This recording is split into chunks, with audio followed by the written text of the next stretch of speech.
नमस्कार, बहुत बहुत स्वागत और अभिनंदन आप सभी का द डिबेट में। मैं ब्रजेश मिश्रा हूं।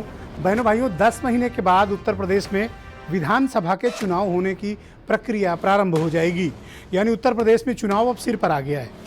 तो जब चुनाव सिर पर आता है तो राजनीतिक दल क्या करते हैं?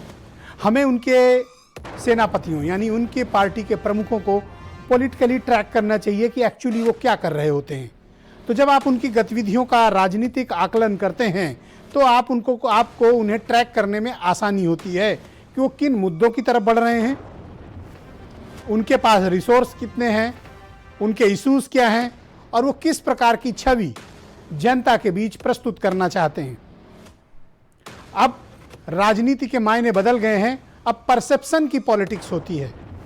परसेप्शन मतलब धारणा, कि आपके बारे में धारणा क्या है, आपकी पार्टी के बारे में धारणा क्या है और आपके मुद्दों को लेकर धारणा क्या है और आप लोगों के सेंटिमेंट्स को कितना छूते हैं।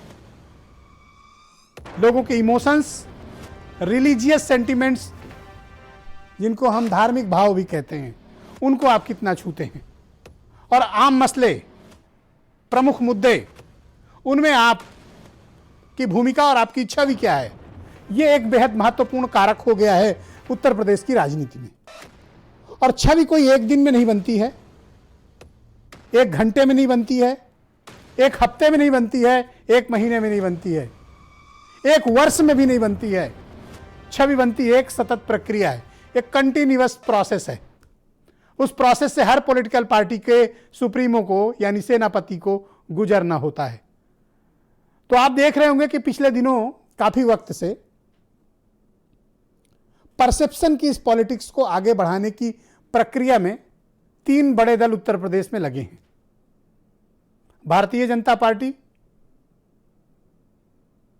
जिनका आधार ही परसेप्शन पर टिका हुआ है, समाजवादी पार्टी और अखिलेश यादव। अब वो भी परसेप्शन की उसी प्रकार की राजनीति कर रहे हैं जैसी वक्त की आवश्यकता है। और इसमें नया रंग भरा है प्रियंका गांधी ने। अगर वो मंदिर जाती हैं तो दरगाह भी जाती हैं, अगर वो संगम स्नान करने जाती हैं तो वो शंकराचार्य जी से मिलने भी जाती हैं, अगर वो दरगाह पर अगरबत्ती सुलगाती हैं तो माथे पे त्रिपुंड भी लगाती हैं।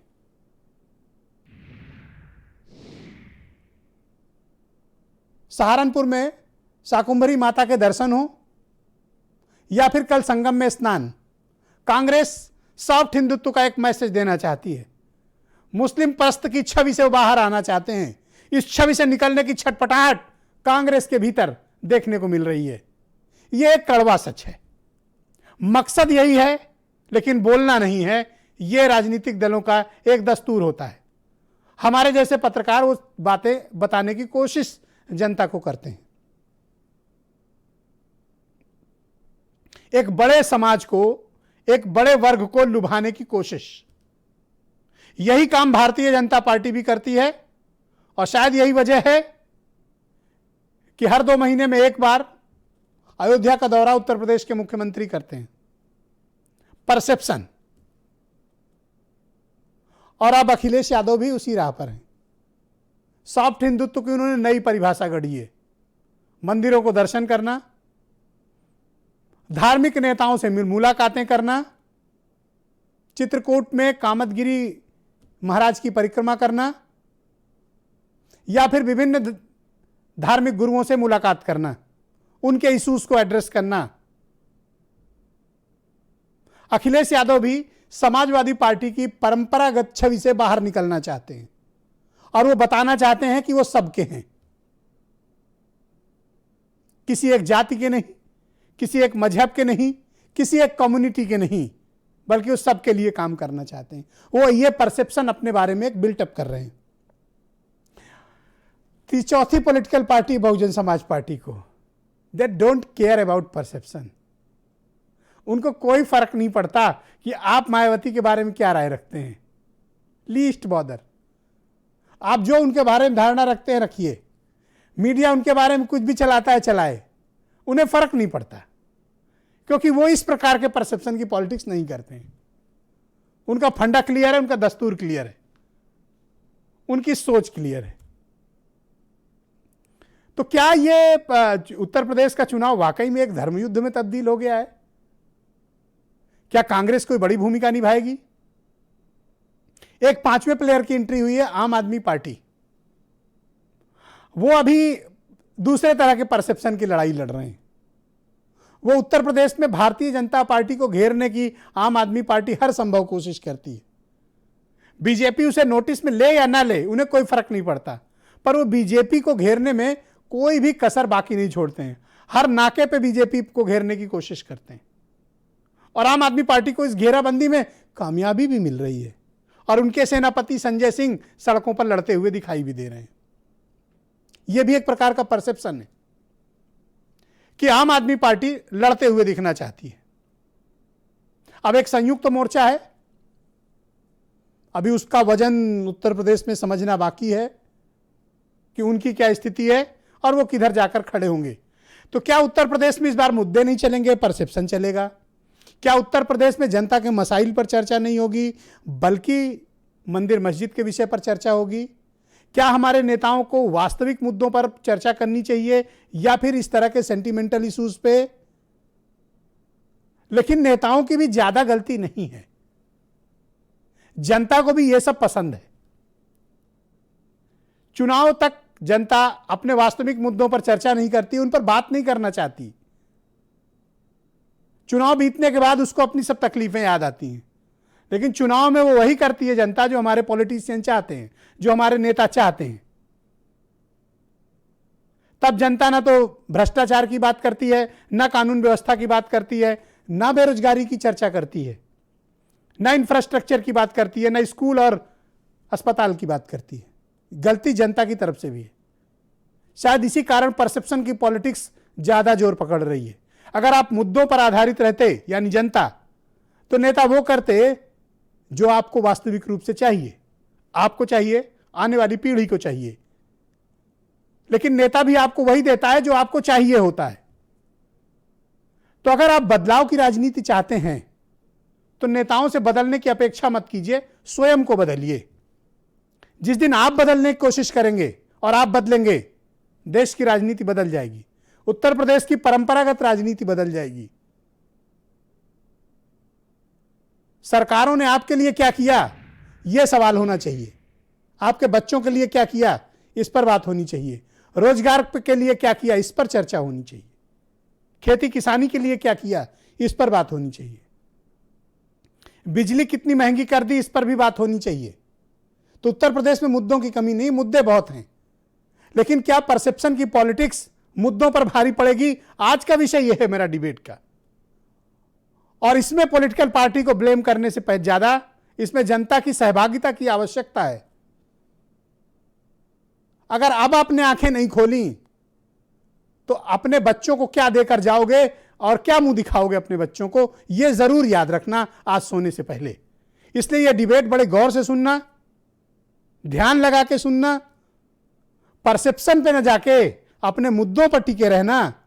तभी उत्तर प्रदेश तरक्की के रास्ते पे चलेगा, तभी आप पूरे भारत में नंबर 1 स्टेट बनेंगे, तभी आपके बच्चों को रोजगार मिलेगा, आपके बच्चों को शिक्षा मिलेगी, अच्छा स्वास्थ्य मिलेगा, आपकी खेती ठीक होगी, प्रदेश की तरक्की होगी और प्रदेश का उन्नयन और विकास होगा। कुछ बयान सुने।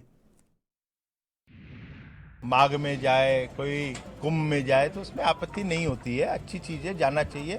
मगर चुनाव के पहले जनेऊ याद आ जाए, मंदिर याद आ जाए, गंगा जी याद आ जाए, वो सही नहीं होता। भारतीय जनता पार्टी का कोई पेटेंट नहीं है धर्म का।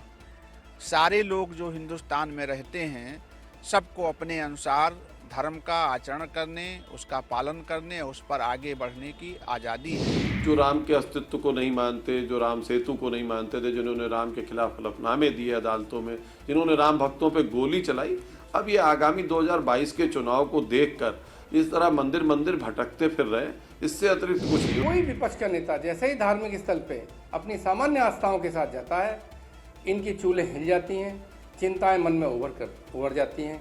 इनको चाहिए कि धर्म को बेचना बंद करें। जनता ने मौका दिया, उसकी समस्या सुलझाने का काम करें। तो आज की इस बेहद महत्वपूर्ण डिबेट को आगे बढ़ाते हैं। मेरे साथ हरिश्चंद्र श्रीवास्तव उत्तर प्रदेश में बीजेपी के प्रवक्ता हैं, चक्रपाणी महाराज हिंदू महासभा के अध्यक्ष हैं, अरुण त्रिपाठी कांग्रेस के प्रवक्ता हैं, असीम वकार एएमआईएम से हैं और विवेक साइलेस समाजवादी पार्टी से, मनीष सिंधवी बहुत ही जाने माने पॉलिटिकल एनालिस्ट और वीरेंद्र सिंह जी हमारे स्टेट हेड। बहुत स्वागत, शुक्रिया आपका, धन्यवाद इस कार्यक्रम में मेरे साथ शिरकत करने के लिए। भाई हरीश जी, जिस काम में आपका पेटेंट है, जिस काम में आपके पास कॉपीराइट है, अब वो काम तमाम और पॉलिटिकल पार्टी करने लगी हैं, तो क्या आप अपना परसेप्शन बदलेंगे या फिर आप अपनी पेटेंट किए हुए ही मुद्दे पर आगे बढ़ेंगे? ब्रजेश जी, हमारा पेटेंट है अंत्योदय और हम अंत्योदय के लिए काम कर रहे हैं। अगर अंत्योदय के लिए काम करने के लिए और सारे दल आ रहे हैं तो उनका बहुत बहुत हृदय से स्वागत है। भारतीय जनता पार्टी की आदरणीय मोदी जी की सरकार 2014 में जब से दिल्ली के तख्त पे आई है, लगातार जो कमज़ोर लोग हैं, जो गरीब हैं, जो पिछड़े हैं, जो इस विकास की धारा में कहीं छूट गए हैं, उनको आगे लाने के लिए बिना भेदभाव के काम किया है। सबका साथ, सबके विकास, सबके विश्वास को पूरी तरह से साकार करने का काम किया है। समाज का कोई भी, किसी भी जाति, वर्ग, धर्म, समुदाय का व्यक्ति यह नहीं कह सकता कि मोदी सरकार या योगी सरकार में कल्याणकारी योजनाओं के क्रियान्वयन में कोई किसी तरह का भेदभाव बरता गया। लेकिन विपक्ष का कहना है, हरीश जी, जो मोदी जी का विपक्ष का कहना है कि जब वो अपनी धार्मिक आस्था का सार्वजनिक प्रकटीकरण करते हैं तो बीजेपी तिलमिला जाती है। यही बात अभी सिद्धार्थनाथ भी बोल रहे थे। देखिए, बीजेपी से इसका कोई लेना देना नहीं, एक आम समाज की अवधारणा है। प्रियंका जी अगर सामान्यतया कभी और संगम स्नान करने जा रही होती, कभी गई होती, कभी और शाकुंभरी देवी के दर्शन करने गई होती तो कोई सवाल न खड़ा करता। आज आप 2019 में के पहले वो उत्तर प्रदेश की प्रभारी बनाई गई जी, और लोकसभा चुनाव के दौरान एक दो स्थलों पे गई होंगी और फिर 2022 आ रहा है। तो ये जो पॉलिटिकल, आप याद करें 2019 का उनका कैंपेन ही किसी दल का गंगा जी पे शुरू हुआ था, इलाहाबाद से सवाल खड़े होंगे जी। तो ये जब भी कोई भी दल करेगा तो इस तरह के जनता से सवाल खड़े होंगे। ओके, आपको कोई आपत्ति है अगर वो मंदिर जाती हैं तो, संगम में स्नान करती हैं तो? नहीं, मुझे क्या आपत्ति हो सकती है, वो खूब मंदिर जाए। मैं तो यही कह रहा हूं ना कि अगर वो सहज रूप से कभी मंदिर जा रही होती तो ये लोगों को अस्वाभाविक न लगता, क्योंकि चुनाव आ रहा है और चुनाव के चलते वो मंदिर और संगम में डुबकी लगाने जा रही हैं, तो जन सामान्य को अस्वाभाविक लगता है। ऑलराइट, अरुण त्रिपाठी, चूंकि प्रियंका गांधी की बात हो गई तो मैं कांग्रेस का पक्ष पहले ले लेता हूं। अरुण त्रिपाठी मेरे साथ दिल्ली स्टूडियो से जुड़ चुके हैं, कांग्रेस के सीनियर पॉलिटिशियन हैं। भाई त्रिपाठी जी, भारतीय जनता पार्टी का ये मानना है कि आप मुस्लिम परस्त छवि से बाहर निकलने के लिए प्रियंका गांधी इस प्रकार से मंदिरों के दर्शन करती हैं, त्रिपुंड लगाती हैं, शंकराचार्य जी से मिलती हैं, संगम में स्नान करती हैं, शाकुंभरी माता के दर्शन करती हैं, विंध्याचल भी जाती हैं, ऐसा काम आप सिर्फ वोट पाने के लिए कर रहे हैं?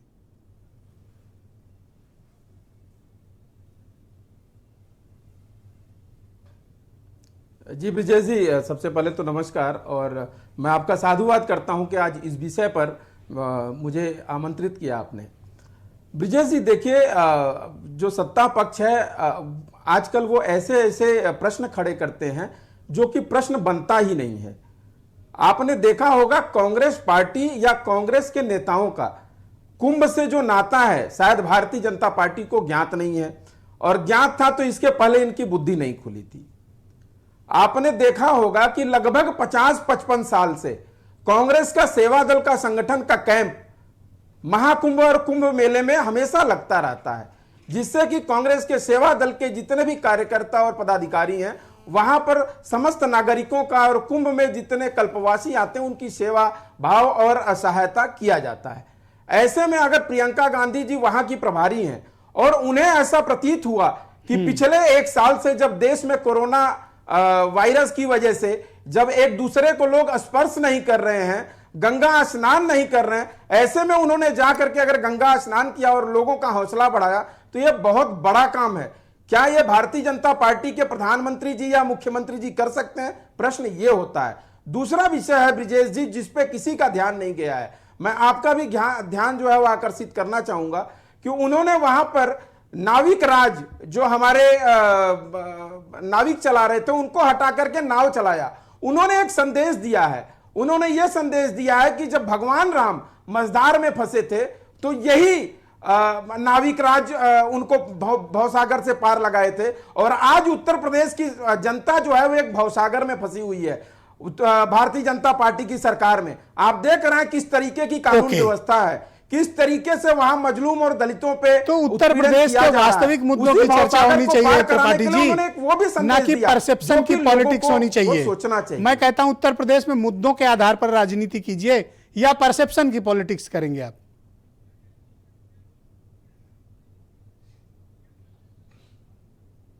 नहीं, बिल्कुल ब्रिजेश जी, देखिए हम लोग अतिवादी लोग नहीं हैं और हम लोग परसेप्शन की राजनीति नहीं करते हैं, हम लोग मुद्दों की राजनीति करते हैं। आपने देखा होगा कि जिस प्रकार से हमारे प्रदेश अध्यक्ष जी अजय लल्लू जी आए दिन, यहाँ आज नहीं कोरोना काल से जब भी वो सहायता के लिए निकले उनको योगी जी की पुलिस प्रशासन ने बंद किया। आखिरकार वो क्यों बंद करते थे? इसीलिए कि ये लोग आकर के सही तो क्या जनता के सामने रख ना पाए। लास्ट क्वेश्चन, कांग्रेस पार्टी ने जो डेवलपमेंट 70 सालों में किया है वही भारतीय जनता पार्टी आज बैठ करके खा रही है।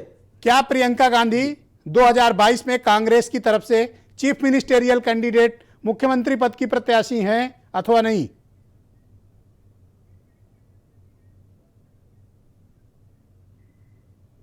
ब्रिजेश जी, इस पर अभी कोई भी वक्तव्य देना या मेरा बोलना ये उचित नहीं होगा। क्योंकि कांग्रेस पार्टी आप जानते हैं कि एक कार्य प्रणाली हमारे यहाँ है, जो भी निर्णय होता है वो कांग्रेस कमेटी लेती है। धन्यवाद। तो इस विषय में मैं अभी कुछ नहीं बोल पाऊंगा। धन्यवाद।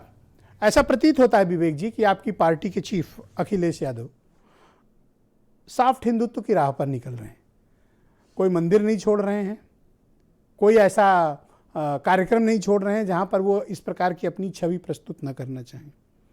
देखिए, तो आप अपनी छवि क्या दिखाना चाहते हैं? जो परंपरागत छवि रही है उसको तोड़कर एक नई छवि का निर्माण करना चाहते हैं अखिलेश यादव, या फिर आप काम बोलता है पर आगे बढ़ना चाहते हैं?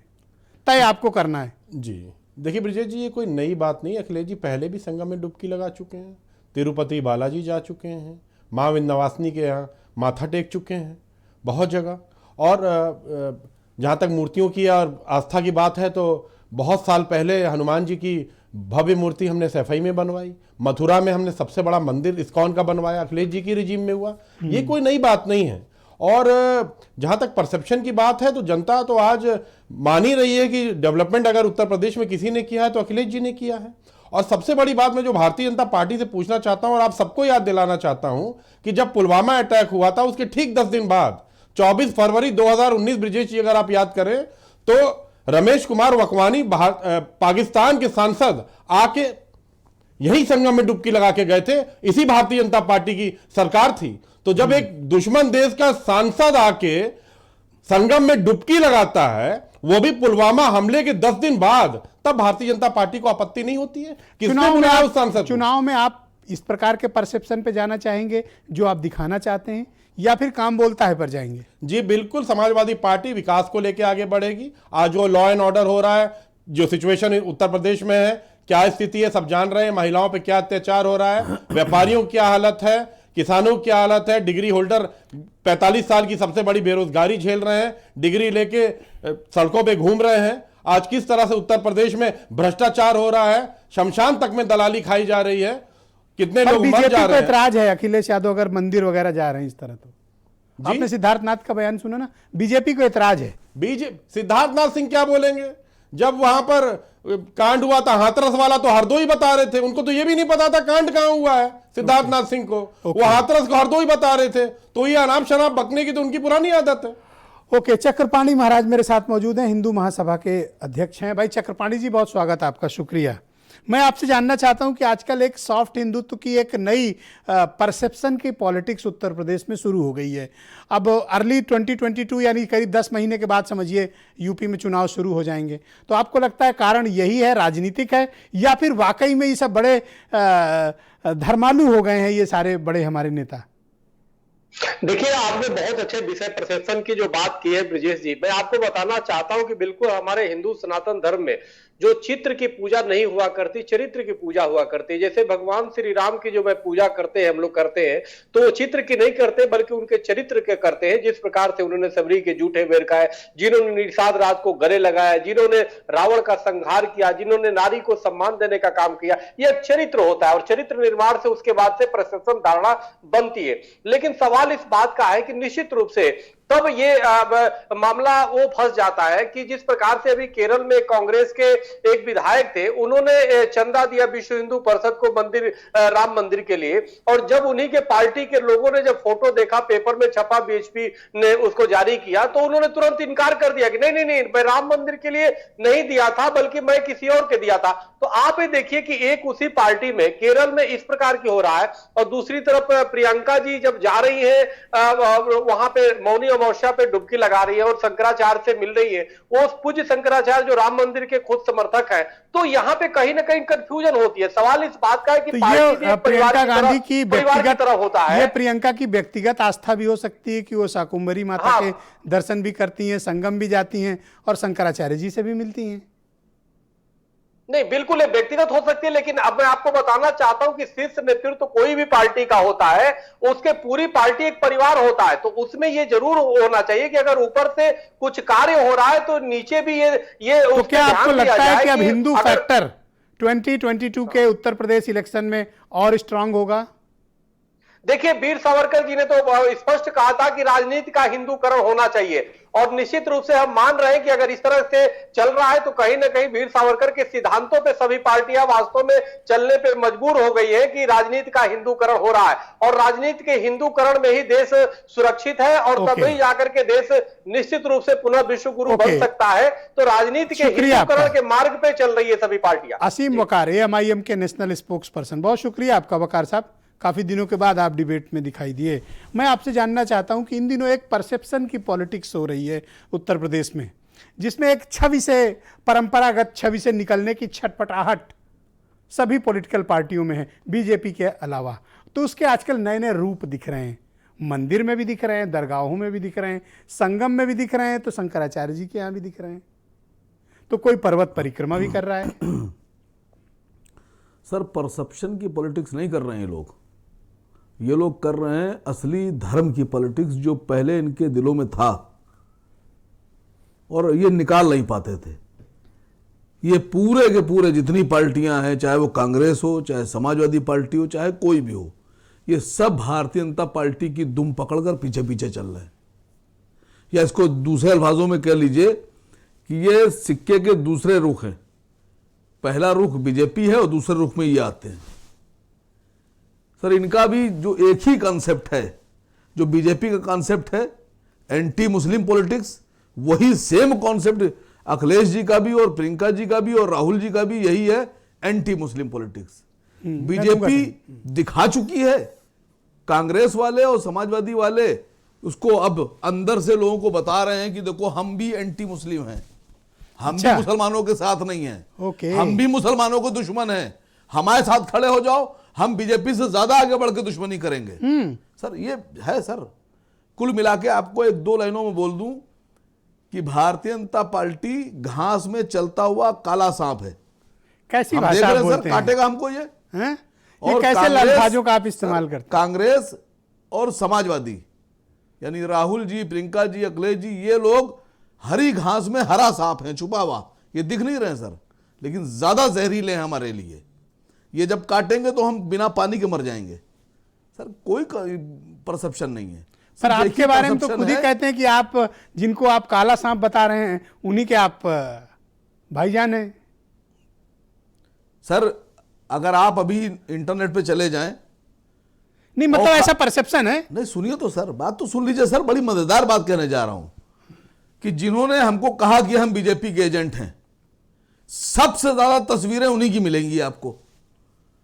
मोदी जी घर भी जा रहे हैं, राजनाथ जी भी शादी में जा रहे हैं, योगी जी हालचाल लेने भी जा रहे हैं, पूरा परिवार मिलकर पैर भी छू रहा है, बहू बेटियां बच्चे बूढ़े जवान सब मिलकर एक ग्रुप फोटोग्राफ भी कर रहे हैं, खाना भी खाया जा रहा है। हमारा सर एक फोटोग्राफ दिखा दीजिए आप। पर आपको लगता नहीं ये सांपों से तुलना करके एक आपने आपत्तिजनक बयान दिया, आपको अपना ये अल्फाज वापस लेना नहीं, चाहिए? मैंने इंसानों की तुलना सांपों से नहीं की है, मैंने परसेप्शन की तुलना की है सर। जो सोच है, विचारधारा। पर फिर भी आप अगर 1 मिनट के लिए सोचें तो आप क्या ये बयान वापस लेना चाहेंगे? सर बिना सोचे बोलता ही नहीं मैं कह तो रहा हूं परसेप्शन की। जो कॉन्सेप्ट है, जो विचारधारा है, वो जहरीली है। हरीश जी बहुत बढ़िया आदमी है, जैसे मैं हूं वैसे हरीश जी है, जैसे मैं हूं वैसे विवेक साइलस जी हैं। हम सर इंसानों की बात नहीं कर रहे हैं, विचारधारा की बात कर रहे हैं। विचारधारा जहरीली है, इनकी विचारधारा दिखती है, और समाजवादी की, अखिलेश जी की विचारधारा दिख आप नहीं ये रही है, मानते हैं लेकिन कि इन ज्यादा जहरीली है। इन सबसे बेहतर भारतीय जनता पार्टी है, जो कि आपके दोस्त भी बताए जाते हैं? नहीं सर, भारतीय जनता पार्टी तो देश के लिए भी खराब है, भारतीय जनता पार्टी तो किसानों के लिए भी खराब है, भारतीय जनता पार्टी तो फौज के लिए भी खराब है, और भारतीय जनता पार्टी तो लद्दाख के लिए भी खराब है। अब आप ये बताइए, चाइना ने अरुणाचल प्रदेश में इधर आपके पेंगांग सू में जाकर कब्जा कर लिया, देश नहीं बचा पा रहे हैं सर।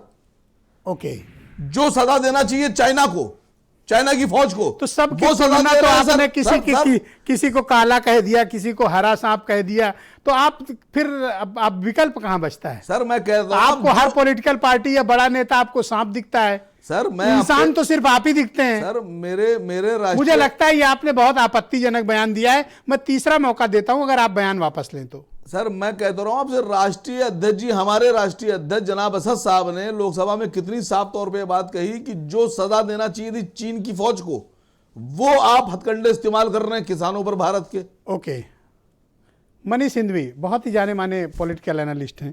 भाई मनीष जी, आप मुझे बताइए कि क्या वाकई में अपनी परंपरागत छवि से निकलने की छटपटाहट है अपोजिशन के लीडर्स के बीच, उनकी पॉलिटिकल पार्टीज के बीच, क्योंकि अब अर्ली 2022 में चुनाव तो उत्तर प्रदेश में है? ये एकदम सही बात है, और मुझे लगता है इस आपके इसी चैनल पर कुछ वक्त पहले इस पर हम लोग बात कर रहे थे कि धर्म का जो प्लेग्राउंड है उस पर भाजपा चाहती है कि सारे लोग आ जाएं ताकि खेल आसान हो जाए, और ये लोग उस ट्रैप में फंस जाते हैं।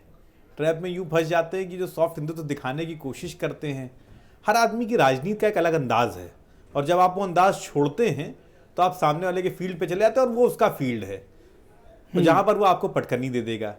अच्छा, सारी राजनीति जो परसेप्शन आप कह रहे हैं ना, परसेप्शन के इर्द गिर्द काफ़ी सालों से घूम रही है। विकास के, आपने शुरुआत में बात कही थी ना, विकास के मुद्दे कहीं पीछे छूट गए हैं, किसी कोई इस पर चर्चा नहीं करता, हम भी नहीं करते हैं, खासतौर से हम भी नहीं करते हैं। हम भी जब घर से निकलते हैं तो जाति और धर्म के नाम पर ही चर्चा करते हैं। तो इसके लिए जो महारत हासिल कर लेता है वो जीत जाता है। परसेप्शन, जैसे पिछली बार का चुनाव याद करिए, 17 वाला, डेवलपमेंट के मुद्दे से शुरू हुआ यूपी का चुनाव, शमशान और कब्रिस्तान पर जाकर टिक गया। तो परसेप्शन की तो राजनीति है सारी की सारी। हम शुरुआत कर रहे हैं मंदिर से, कलावा बंधवाकर, जनेऊ दिखाकर। क्यों कर रहे हैं ऐसा? क्यों कर रहे हैं? क्योंकि जनता को यही पता चाहिए। नहीं, इसलिए क्योंकि हम फंस रहे हैं ट्रैप में, हम ट्रैप में फंस जा रहे हैं। पर देखिए, जैसे एक फिल्म कोई हिट हो जाती है ना जी, तो उसी सीक्वेंस में कई और फिल्में आती हैं। नहीं तो सीक्वेंस में आपको याद होगा बॉलीवुड का यही पैटर्न है, नहीं तो पॉलिटिक्स का भी यही पैटर्न है कि बीजेपी ये करके जीती, चलो अपन भी करते हैं, क्या बुराई है? उसमें फंस जाता है आदमी ना, बाकी लोग फ्लॉप हो जाते हैं। शोले दोबारा थोड़ी बनती है, एक ही बार बनती है। तो जैसे अब अपना क्या है कि आप उस ट्रैप में फंसे। अब देखिए, वो दोनों तरफ से फायदे में है। आप मंदिर गए तो उन्होंने कहा कि देखिए हमने हिंदुत्व की इतनी जबरदस्त लहर चला दी कि आपको मजबूर होकर मंदिर जाना पड़ा। आप नहीं जाएंगे तो नहीं जाते हैं तो भी ये कोसते हैं कि देखो गए नहीं तो मैंने कहा वो उनका फील्ड है ना, उस पर वो आपको हरा देंगे। आपको जाना ही नहीं चाहिए, आपकी अपनी एक पॉलिटिक्स है, आप उस पर पॉलिटिक्स करिए। आप अपनी लाइन छोड़ क्यों रहे हैं? अब देखिए कितने खूबसूरत तरीके से भाई वकार साहब ने बता दिया। नहीं, लेकिन ये आपत्तिजनक है उनका बयान। नहीं, उन्होंने ये बता दिया, असहमत हूं उनके ब्रजेश जी, उन्होंने ये बता दिया कि मुस्लिमों का अगर कोई वाकई में इस वक्त शुभचिंतक है तो वो हम हैं, तो वो उनको मौका दिया गया ना। मैं ये चाहता हूं कि हर आदमी, अगर देखिए विपक्ष को जिंदा रखना है तो आप अपनी पॉलिटिक्स करते रहिए, अपनी पॉलिटिक्स का वो छोड़िए मत। आप इनके बारे में तो मुनव्वर राणा ने कुछ और ही कहानी समझाई थी, AMIM के बारे में। जी, वो चक्कर क्या है कि वो फिर वही वाली बात है, कांटा फंसा के ले जाते हैं और कहीं और पहुंचा के कटवाते हैं। ऑलराइट, बीरेन जी आ गए डिबेट में। भाई बीरेन जी, इन दिनों मैं देख रहा हूं कि हर पॉलिटिकल पार्टी अपनी परंपरागत छवि को तोड़ना चाहती है और वो दिखाना चाहती है कि नहीं, उनके भीतर भी हिंदुत्व है, वो भी धार्मिक रीति रिवाजों से उतने ही जुड़े हुए हैं जितना कि बीजेपी वाले हैं। तो क्या वाकई में ऐसा है जो आजकल दिख रहा है, या इसी परसेप्शन के आधार पर उत्तर प्रदेश में चुनाव होगा, काम बोलेगा कि नहीं बोलेगा, या फिर प्रियंका गांधी वास्तविक मुद्दे को एड्रेस करेंगे कि नहीं करेंगी, आम आदमी पार्टी का क्या रोल रहेगा, और मायावती को इन सब चीज़ों से परवाह क्यों नहीं होती है? देखिए, मायावती का वोट बैंक तो निर्धारित है, वो इधर उधर छटकता नहीं है, और कांग्रेस के पास सीट ले दे के कुल गिनती की है, पता नहीं वो बढ़ेगी कि अब की और कम हो जाएगी। तो ये चाहे मंदिर जाए चाहे मस्जिद जाए, भला होता दिख नहीं रहा है। अब लड़ाई बीजेपी और समाजवादी पार्टी के बीच है। प्रियंका जी ने आज गंगा स्नान किया, कल किया, वो धार्मिक लोगों से मिली, मंदिर जा रही, ठीक है, राहुल गांधी भी जाते, लेकिन योगी अपनी पूरी कैबिनेट लेकर कुंभ के स्नान में गए थे, और योगी लगातार अयोध्या जाते हैं। अयोध्या में राम मंदिर निर्माण का बीजेपी का कार्यक्रम शुरू है, हजारों करोड़ रुपया चंदा आ रहा है, और रंजन गोगोई के ऊपर आरोप लगा कि भाई एक राज्यसभा सीट के लिए उन्होंने राम मंदिर का फैसला दे दिया। उन्होंने कहा भी कि मैं कोई सीट के लिए मैंने फैसला नहीं दिया था। अब ये MIM तो एक को कुछ है ही नहीं है यूपी में, तो ये तो जिसके पाएंगे उसके पेट में डंडा चौंकेंगे कि किसी को जो है गुदगुदी हो। भाई इनकी सीट तो है नहीं। अखिलेश यादव उत्तर प्रदेश में 5 साल मुख्यमंत्री रहे हैं, उनका काम लोगों के सामने है। वो कामतगिरी की परिक्रमा भी करने गए थे, कुंभ का स्नान भी उन्होंने किया। तो बीजेपी को टक्कर अखिलेश यादव से ही मिल रही है, और यही वजह है कि अखिलेश यादव को गिराने के लिए, रोकने के लिए कभी कांग्रेस कहती कि नहीं हम भी हैं, कभी MIM कहती हम भी हैं, कुछ वोट बढ़ जाए कुछ वोट कट जाए। पहले हम आप जो थे सुख शांति के लिए, परिवार की उन्नति के लिए घर में, तब हम लोग मंदिर जाते थे और वहाँ भगवान से तमाम तरह की कामना करते थे जी। और राजनीतिक दल ये वोट मांगने जाते हैं कि हमको वोट दे दो, और जीतने के बाद भगवान को भी ठग लेते हैं, ठेंगा दिखा देते हैं। बड़ी विचित्र है स्थिति है। राजनीतिक दल और सरकारें एक और मंदिर तो जाती हैं, भगवान के पास जा रही हैं, लेकिन धरती का एक भगवान 80 दिनों से सड़क पर बैठा है, उसको वो नहीं मानती हैं। पूरे देश में किसानों का आंदोलन चल रहा है, वो भी तो भगवान ही है।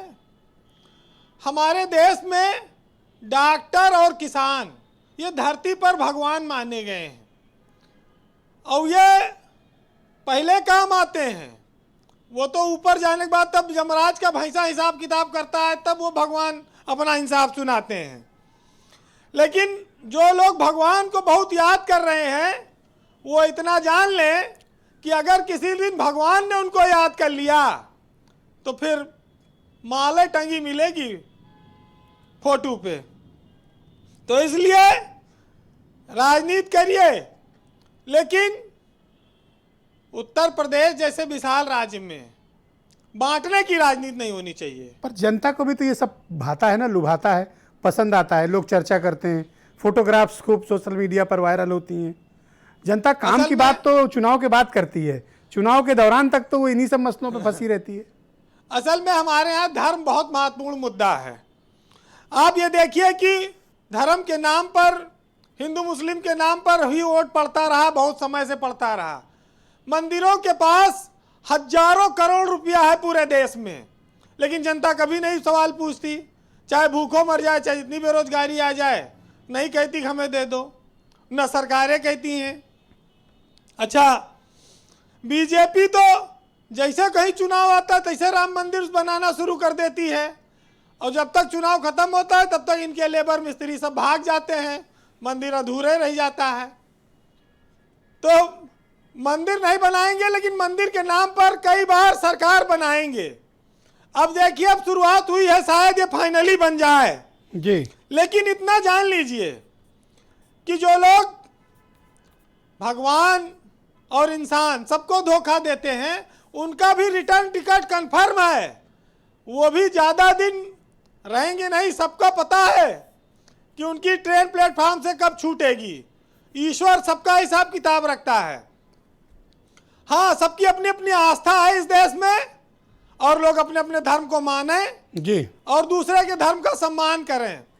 मुसलमान का अपमान करके 20-25 करोड़ आबादी है उनकी, उनके लिए अलग देश नहीं बनाया जा सकता आज भारत में, ना उनको कहीं अलग ले जाया जा सकता है, उनको अपने साथ रखना पड़ेगा। और आज बीजेपी सरकार केंद्र में 7 साल हो गया, यूपी में 4 साल होने जा रहा है।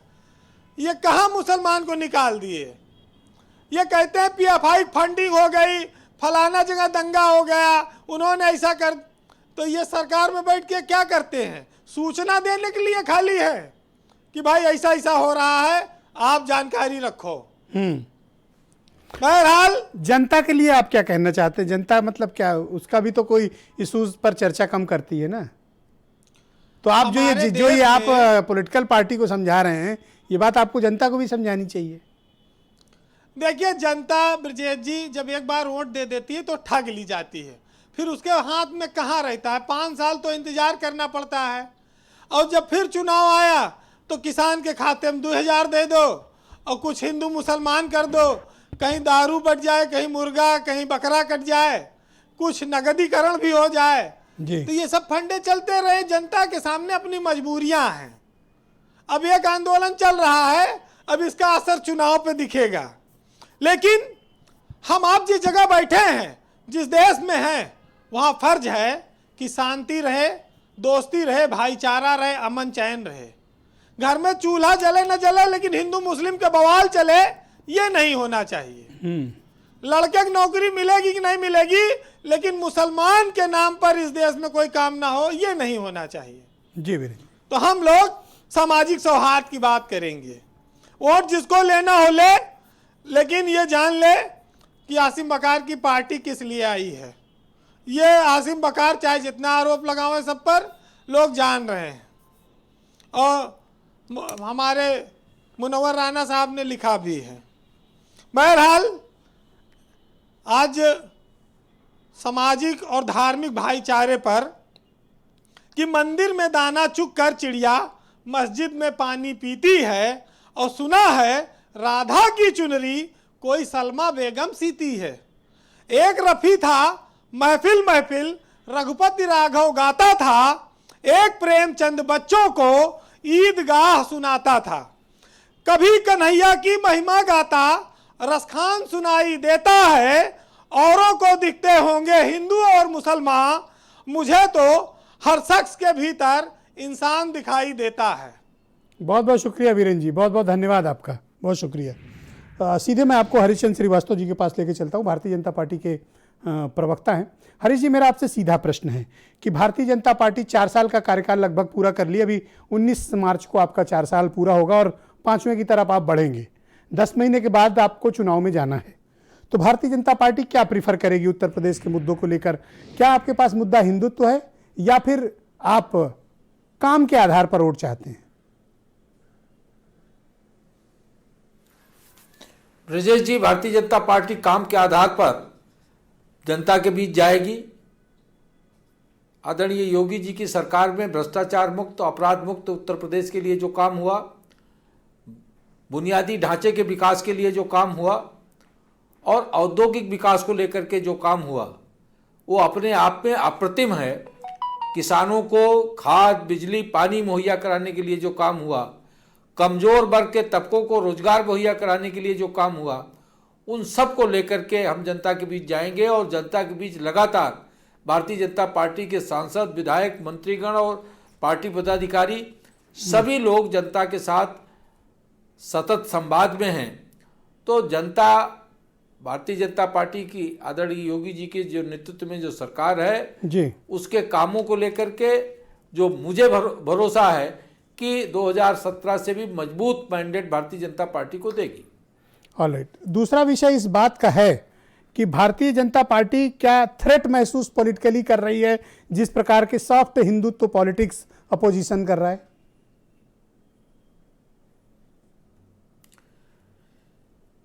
ब्रजेश जी, अगर आपको निश्चित रूप से स्मरण होगा, चाहे 2014 का चुनाव रहा हो या 2017 का या 2019 का, भारतीय जनता पार्टी के सम्मानित नेतृत्व ने ये बात कही थी, जब उत्तर प्रदेश में भी अनेक गठबंधन, चाहे अखिलेश जी का राहुल जी का रहा हो या अखिलेश जी का मायावती जी का रहा हो, ये सब साकार हो रहे थे, तो भी भारतीय जनता पार्टी ने कहा था कि ये दल चाहे अकेले अकेले भारतीय जनता पार्टी से चुनाव लड़ेंगे या चाहे सब मिलकर लड़ेंगे, भारतीय जनता पार्टी इन चुनौतियों को फेस करने के लिए अपने नेतृत्व, अपने कार्य, अपने संगठन, अपने कार्यकर्ताओं के बल पर पूरी तरह से तैयार है। Thank you. अरुण त्रिपाठी जी, कांग्रेस उत्तर प्रदेश में क्या करेगी?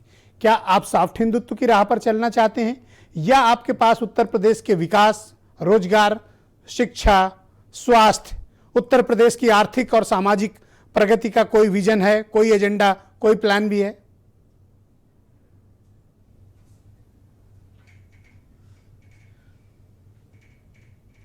देखिए ब्रिजेश जी, पिछले 30 सालों से अगर आप देखेंगे तो कांग्रेस पार्टी उत्तर प्रदेश में शासन में नहीं रही है। भारतीय जनता पार्टी ने भी शासन अभी कर लिया, उसके पहले समाजवादी पार्टी ने भी किया, उसके पहले बसपा ने भी किया था शासन, और उसके पहले अलायंस में भी बाकी दलों ने शासन किया है। कांग्रेस पार्टी चूंकि जो उसके पहले का वहां डेवलपमेंट था, और आज अगर 25-30 सालों का आप देखेंगे तो जो डेवलपमेंट है, अगर उसको आप निकालेंगे तो जो कांग्रेस पार्टी ने डेवलपमेंट किया था उतना भी आज ये सरकारें नहीं कर पाई हैं।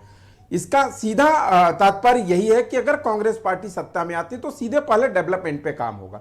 जिस प्रकार से आपने देखा होगा कि हम अन्य राज्यों में जहां पर हमारी सरकार है वहां डेवलपमेंट पे काम कर रहे हैं।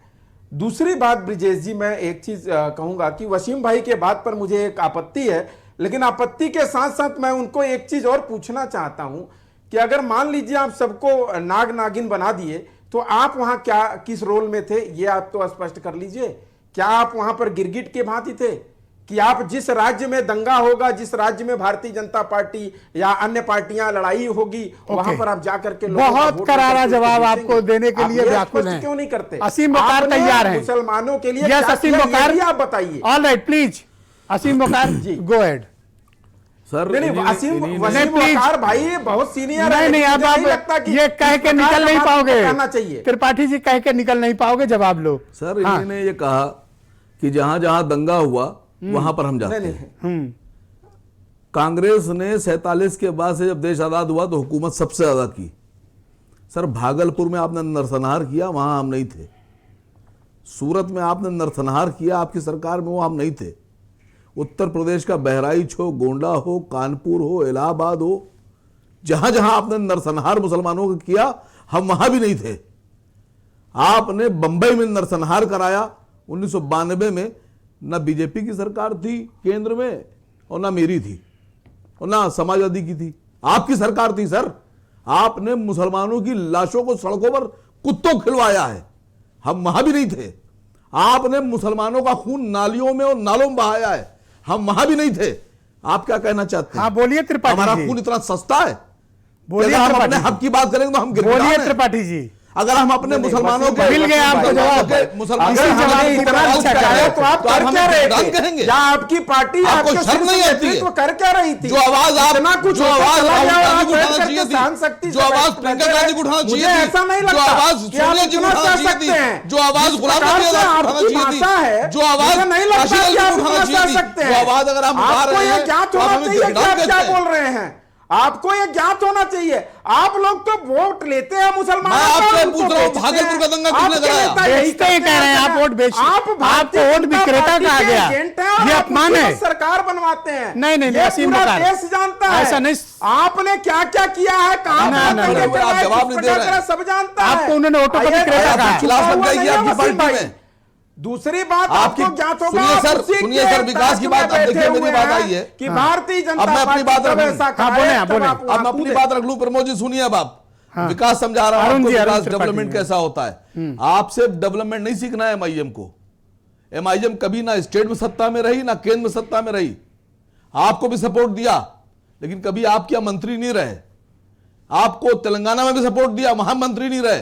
आज के डेट में MIM मजलिस-ए-इत्तेहादुल मुस्लिमीन अकेली ऐसी पार्टी है जिसके हैदराबाद में 14 इंटर कॉलेज है, 18,000 से ज्यादा बच्चों को फ्री तालीम दी जा रही है। इतना तो कांग्रेस के एक मजलिस, सुनिए सर, मैं दिखा रहा हूं विकास क्या होता है, मैं दिखा रहा हूं, जाइए जाके चेक कीजिए।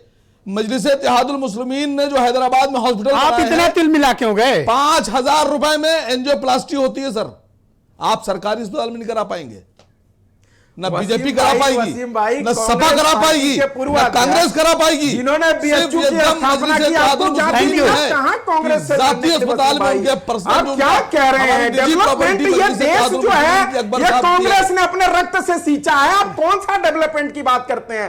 मुझे लगता है आप 2014 के बाद ही पानी से सींचा है, हमारा खून इस देश में नहीं लगा ही नहीं है कि कितना खून इस देश में नहीं लगा किया है। खाली नेहरू जी 2014 के बाद मोदी जी केंद्र में आए, आप जग गए, उसके बाद आप भी डेवलपमेंट खोजने लगे।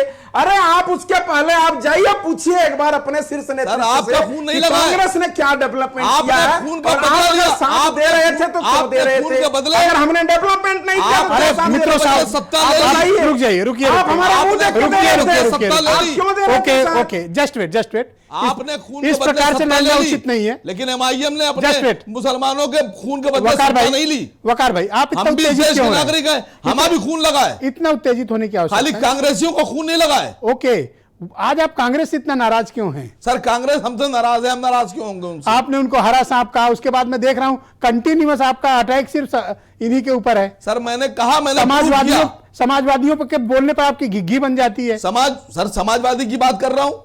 ये जब सरकार में आई बीजेपी, भारतीय जनता पार्टी सरकार में आई तो इन्होंने कहा हम जांच कराएंगे, घोटाले हुए।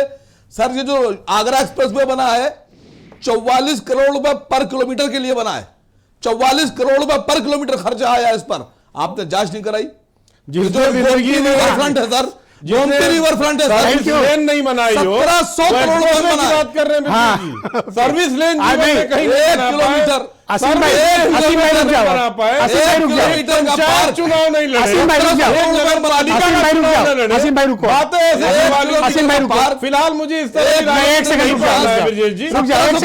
देना चाहूंगा। एक सेकंड रुको आसिम भाई, दीजिए, मैं जवाब देना चाहूंगा। अब मैंने आपको पर्याप्त समय दिया, आपको शिकायत नहीं करनी चाहिए। अब आप शांत हो जाओ, रिवर फ्रंट पे आप शांत हो जाओ, 1700 करोड़ रुपए में लगाएंगे। ओके शांत हो जाओ, 1700 करोड़ रुपए की घास, पानी भेजा है, किलोमीटर, ओके 1700 करोड़ की घास। ब्रजेश भाई मैं आपसे बात करूं, 4 साल 17 प्रोजेक्ट भी नहीं था, ओके कुछ पता है नहीं, घास की बात। No please, okay Vivek Silas ji, क्या परसेप्शन के आधार पर आपकी पॉलिटिक्स है, या वाकई में आपके पास उत्तर प्रदेश को लेकर कोई समाजवादी पार्टी के पास कोई बड़ा रोड मैप भी है, कोई विजन है आपके पास उत्तर प्रदेश को लेकर, कि आपको वोट जनता क्यों दे? जी मोस्ट डेफिनेटली। पहले तो मैं असीम भाई का जवाब देना चाहूंगा जो काला और हरा सांप कर रहे थे, तो वो तो उन्नाव के सांसद ने ही बता दिया था अपने चुनाव में कि ये AIM जो है इनकी पार्टी है, हाँ, तो किस तरह से भारतीय जनता पार्टी को सपोर्ट करती है। बिहार में किया, बंगाल में किया, सांसद है सर, ये समाजवादी पार्टी के सांसद है, बिल्कुल बोले आप बीच में, बिल्कुल बोले आप, नहीं बोला आपके बीच, बिल्कुल बोले बीच में, आप लगातार हमला करते बिल्कुल बोले बीच में, नहीं बोला, आप बोले लगातार हमला करते, आप बोले बीच में नहीं बोला, आप ये साथी मैं नहीं बोला, साथी महाराज के बीच में आ रहे हैं, मुझे अपनी बात कंप्लीट नहीं करना, महाराज समाजवादी ये जानबूझ के बीच में आ रहे हैं, मैं मुद्दों की बात करना चाहते हैं, ये धर्म और अपनी बात रख ली है, लोगों को बताना चाहते हैं। आसिम भाई ओके, एक सेकंड रुक जाओ, मैं आता हूं बीच में, एक सेकंड। आसिम भाई अब आप मेरे सम्मान में थोड़ा शांत हो जाएं और विवेक साइलस समाजवादी पार्टी के सांसद हैं, हाँ ठीक है, ओके सांसद हैं, आप तो चुप हो जाओ, मेरे सम्मान में शांत हो जाओ, मेरे सम्मान में शांत हो जाओ, तभी बात हो, मेरे सम्मान में शांत हो जाओ। बोलिए विवेक जी। देखिए हरीश चंद्र श्रीवास्तव जी ने आज किसानों की बात की, उन्होंने अपनी बात रखी। विजय जी आज किसानों को क्या हाल है, उन्होंने कहा हम इन मुद्दों को लेकर जाएंगे। आज किसानों को क्या हाल है पूरी दुनिया जान रही है।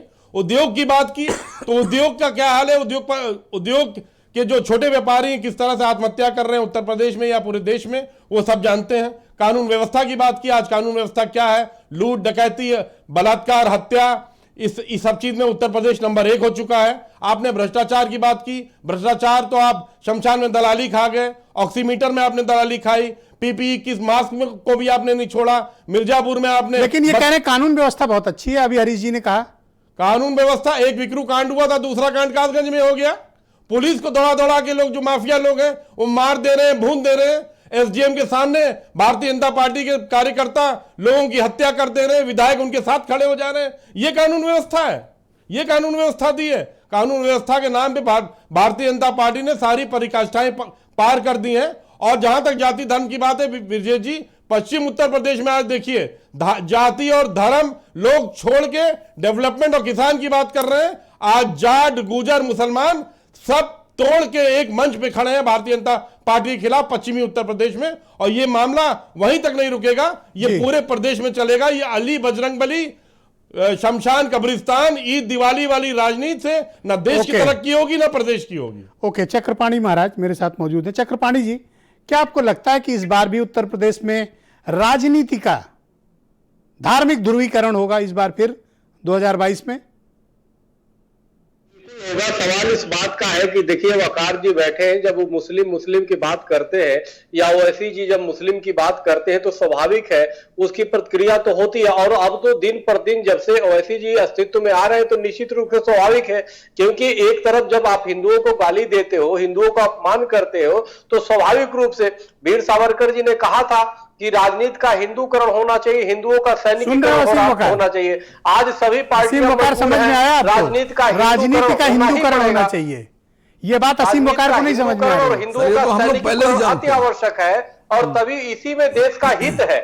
हम तो चाहते हैं कि निश्चित रूप से राजनीति का हिंदूकरण होना चाहिए, देश हिंदू राष्ट्र घोषित होना चाहिए और जिसमें सबका सम्मान होना चाहिए, सबको न्याय मिलना चाहिए, किसी के साथ भेदभाव नहीं होना चाहिए। तो उस हिंदू राष्ट्र में जिसमें सबका वो हो। सवाल इस बात का है कि जब देश विरोधी भावना, अब ओवैसी जी की पार्टी के लोग बिहार में कुछ लोग जीते, वो भारत माता की जय बोलने से कतरा रहे थे, वो शपथ ग्रहण में हिंदुस्तान और भारत माता को बोलने के लिए शर्म आ रही थी। तो कहीं ना कहीं अलगाववादी जो राष्ट्र विरोधी भावनाएं हैं, तो ऐसा तो नहीं है, राष्ट्र विरोधी बात तो कभी नहीं हो सकता।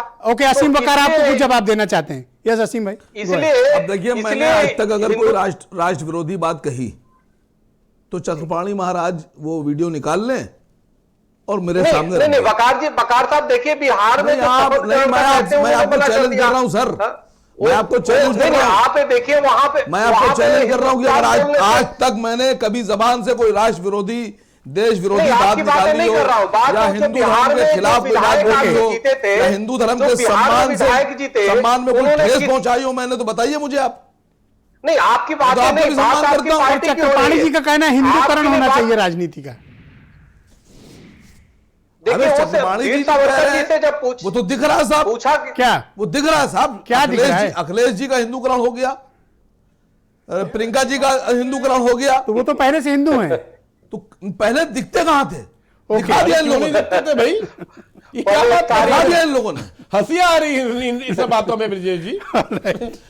आपको क्या आपत्ति है? मैं भी महाराज जी से मिलने जाता हूं, धर्म और जाति की राजनीति आखिर प्रदेश से कब खत्म होगी, हमको तो यही नहीं समझ में आ रहा है। और ये बात देखिए कौन कर रहा है, समाजवादी पार्टी। आपने और ये बात असीम वकार समाजवादी पार्टी कर रही है। इस बात को रखा ब्रजेश जी।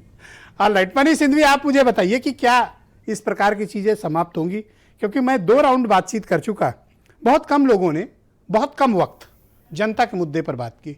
मैंने डिबेट के प्रारंभ में कहा था कि ये डिबेट महत्वपूर्ण है, परसेप्शन पे होगी कि काम पर होगी।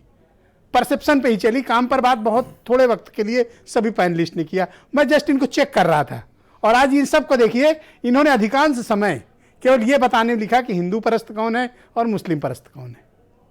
ब्रजेश जी, दुर्भाग्य देखिए कि पिछले 20-25 सालों में हमारी राजनीति में सुधार होने के बजाय गिरावट हो रहा है और काम का फोकस पहले भी कम रहा होगा मगर इतना खराब नहीं रहा होगा। परसेप्शन की पॉलिटिक्स एकदम चरम पर है, एकदम चरम पर है। और जो डिवीजन वाली फोर्सेस हैं ये एकदम हद पर हैं अपने। हम हर आदमी एक्सट्रीम की बात कर रहा है और अपने लोगों को खींचने की बात कर रहा है, चाहे वो धर्म की बात कर लीजिए चाहे जाति की बात कर लीजिए। जातियों के अलग मसले हैं और धर्मों के अलग मसले हैं। लेकिन ये हिंदुस्तान की पॉलिटिक्स का सबसे खराब दौर है मेरे हिसाब से। इतनी नफरत कभी नहीं रही। जमीन पर बड़ी गहरी लंबी लकीर खिंच गई है, एक तरफ धर्मों के बीच में और हिंदुओं में, एक तरफ जातियों के बीच में। जिस तरह से नफरतें बढ़ गई हैं और मतलब लिटरली कोई बात ही नहीं करना चाहता डेवलपमेंट की, बच्चों के एजुकेशन की। मैं बार बार आपके ही चैनल पर कहता हूं कि आज कोई बीमार पड़ जाए लखनऊ में तो उसके पास कहीं इलाज कराने की जगह सोचने के लिए उस पर दिमाग पर जोर पड़ता है। बागपत, मुजफ्फरनगर और बहराइच और गाजीपुर की तो क्या स्थिति होगी ईश्वर जानता है। लोग मरने के बाद अस्पताल पहुंचते हैं, इस पर कोई चर्चा नहीं होती है। लोगों के पास काम नहीं है, इस पर चर्चा नहीं होती है। पिछले 20 सालों में असमानता चरम पर बढ़ गई है, चरम पर बढ़ गई है, इस पर कोई चर्चा नहीं होती है। मैंने एक बार इसी चैनल पर, आपको याद होगा, कहा था कि रोजगार का एक बड़ा विकृत रूप सामने आने वाला है। पूरी दुनिया में ऑटोमेशन और आर्टिफिशियल इंटेलिजेंस बढ़ रहा है बहुत तेजी के साथ। उस पर सरकार सोच नहीं रही कि आने वाले 10 सालों में हमारे पास 10 करोड़ नए आदमी काम मांगने के लिए होगा और आर्टिफिशियल इंटेलिजेंस और ऑटोमेशन बढ़ता चला जा रहा है, जो लोगों को काम कम कर रहा है। पहले 10 आदमी का काम अब एक रोबोट कर लेता है, मशीन कर लेती है। इस विषय पर चर्चा नहीं की, लेकिन इस पर कोई चर्चा नहीं हो रही है। ये समस्या सर पर आके खड़ी होने वाली है। प्रदूषण निरंतर, पर इसमें इनकी गलती कम है क्या? जनता क्या हमारी कम कसूरवार गलती है? हम यही सुनना चाहते हैं। जब कोई भी नेता मंच पर खड़ा होकर शमशान और कब्रिस्तान करता है और तालियों की गड़गड़ाहट उसे बता देती है कि हमने एकदम सही नब्ज पकड़ ली है, तो जाहिर सी बात है वो वही बात करेगा। और हम ये कमी हमारी है। तो क्या 22 में हम बदला हुआ उत्तर प्रदेश देखेंगे या इसी परसेप्शन पर चलने वाला यूपी रहेगा? नहीं, यही परसेप्शन और बढ़कर आप देखेंगे। ओके, बहुत बहुत शुक्रिया, आप सभी का बहुत बहुत धन्यवाद मेरे साथ इस बेहद महत्वपूर्ण परिचर्चा में शिरकत करने के लिए। और बहनों भाइयों, आप सबका भी बहुत बहुत शुक्रिया मेरे साथ इस कार्यक्रम में सम्मिलित होने के लिए। अपने वास्तविक मुद्दों को पकड़ कर रखिएगा। आपके बच्चों का स्कूल, अस्पताल, शिक्षा, रोजगार, काम धंधा, एक अच्छा सौहार्दपूर्ण माहौल और एक विकसित उभरता हुआ उत्तर प्रदेश, जिसमें आपका और आपके बच्चों का और आने वाली पीढ़ियों को आप बेहतर उत्तर प्रदेश देकर जाएं। आपका संकल्प देश के लिए और प्रदेश के लिए यही होना चाहिए। बहुत बहुत शुक्रिया, धन्यवाद, नमस्कार।